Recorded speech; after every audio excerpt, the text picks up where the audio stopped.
Hey besties, welcome to our next Advent spin. I decided this time that I would plan my spin. We did days 9 and 10 yesterday, so today we're going to do days 11 and 12. And a moment for the artwork. I love this. This is my favorite, the bird. He's so cute with the little berries and the pine branches. And then there's this one. And I had looked ahead at the colors. Hold on. Let me just peek them out of the bags here. This was day 12, Yule Cat. And this is day 11, Melchior. But this is like a beautiful, vibrant yellow. And then this one has that beautiful, vibrant green and the black. And I was just like, no, those have to go together. They have to. It's my spin. I'll do it however I want. So I also decided to go ahead and have a look in the Spinner's Book of Yard Designs and see if there was something that I wanted to try with this. And this is what I came up with. This 2-color boucle. So that is what we're going to do. It's a 2-color 4-ply boucle. So what we need to do is we need a commercial thread to use as a core. And we're going to have 2 looping plies, one in each of our colors. We're going to ply those together, and then we're going to take our commercial thread again and ply it back. So basically we're going to take our singles, core spin them around the commercial thread to make like a super coil here, sort of, but a loose one. And then we're going to ply it again using this as a wrap to get to this stage here. So it'll make like a super textured yarn. I'm just looking to see if this picture here is using a boucle, but ours is probably going to be even more texture than that. But this is what I want to do. So this is what we're going to do. Now, let's discuss our fibers. So, day 11, Melchior? I have no idea.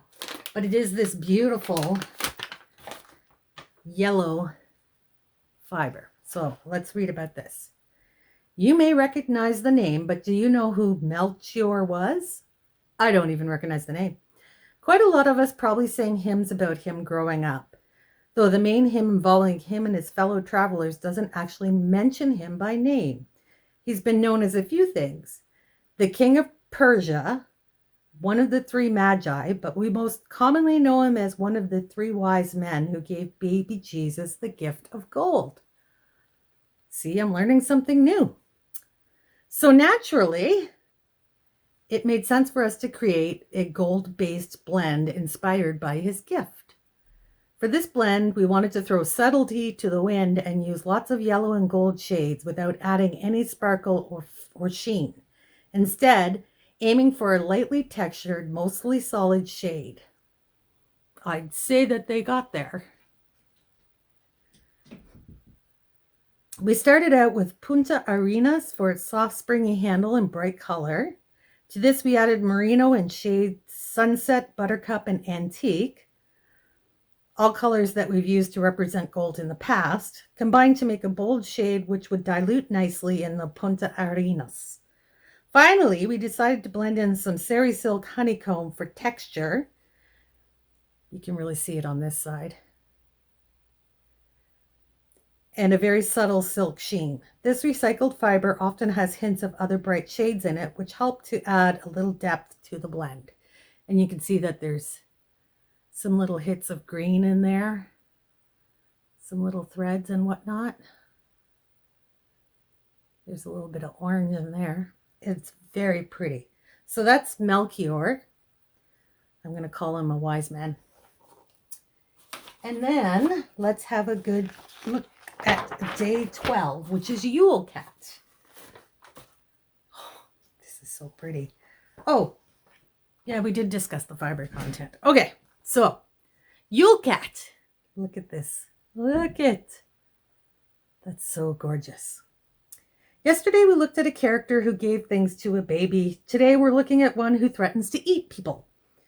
How 24 hours can change things. The Yule Cat is from Icelandic folklore and is said to be the pet of the Yule lads. This big black cat roams the Icelandic countryside at Christmas and eats people who don't receive new clothes before Christmas Eve. Now, if that isn't a reason to finish your Christmas shopping early, we're not sure what is. When in Iceland, you've got to use Icelandic fibers, so we started the black base by using black Icelandic. We know, genius. Icelandic has a good strong handle to it, and we wanted to make sure that the rest of the blend complemented it while darkening this natural shade. To achieve this, you can see how black they did get it. We used Corriedale Raven for extra bounce and a nice solid black color. A cat needs bright eyes to see in the dark, and we couldn't find the right shade of green, so we decided to make it by blending Bamboo Clara, that's a yellow, and Bamboo Ella, a green. This lighter green was then blended back with the black fibers for a zing of color. And it is absolutely amazing. Like, look at the colors in there. It's so pretty. Okay, so we need to get spinning. So we need to make each of these a single, and then I will need to find a commercial thread, which I have tons of. It'll just be deciding on a color.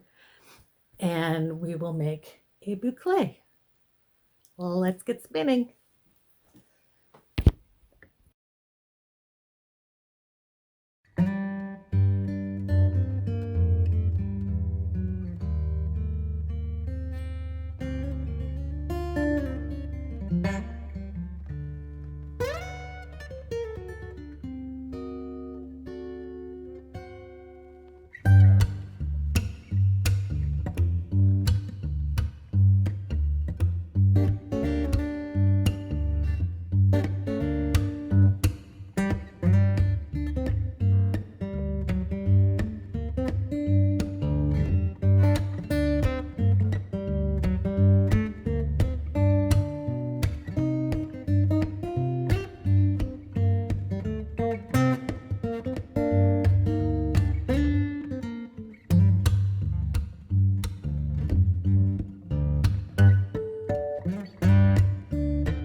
So here we go. Day 11 and 12, all spun up. Let's have a look at our results. So the first thing I did was the boucle with a strand of each wrapped. And it came out very, very interesting. Hold on, I boucled the extra yellow, so I just want to pull that out of it. So all we're looking at is the mixed. Look at how colorful that is. And the way that green just popped out of the black is freaking amazing. I love it. It's going to look so good in a weaving because all that texture is just going to be amazing. But I did have like more yellow than I did the black, so I just boucled that as well. So it's very, very pretty. And it's actually not that overspun for me. It's actually pretty decent. But it is like, it's so springy and fluffy, and I really, really, really like this. So when I saw how that green popped in the black, I decided I wanted to do a boucle with just the green and black. Now here's where problems began. So it does look amazingly cool, but unfortunately my thread wasn't strong enough and it snapped. So I have a section here of disaster,